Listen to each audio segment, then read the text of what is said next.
တက်တော့ဘာမှမတူရှိလဲမင်္ဂလာပါအခုကတော့ရေခဲတောင်တစ်စိတ်ပေါ့နော်အခုမိုးကလည်းအေးနေတော့နော်ခလေးတွေပေါ့ခလေးလူကြီးချောင်းဆိုးရင်ကြတည်ဖြစ်ကြတာပေါ့နော်ချောင်းဆိုးရင်ကြဖြစ်တာအခုမိုးကလည်းမုန်တိုင်းဝင်နေတယ်လို့ပြောတယ်ရှင်အဲဒါဆိုတော့ခလေးရဥတုက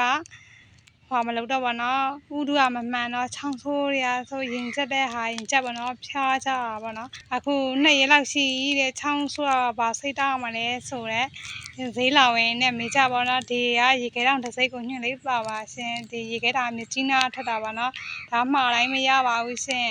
ဒါတကားလောက်ပဲရှိတော့ရှင်ဒီရေခဲတောင်လေးရတော့နော်နဘူးမှာ9000ပါရှင်ဒါခလေးကချောင်းဆိုးရင်ကြဖြစ်လို့ဒါမဲ့ခလေးကပိန်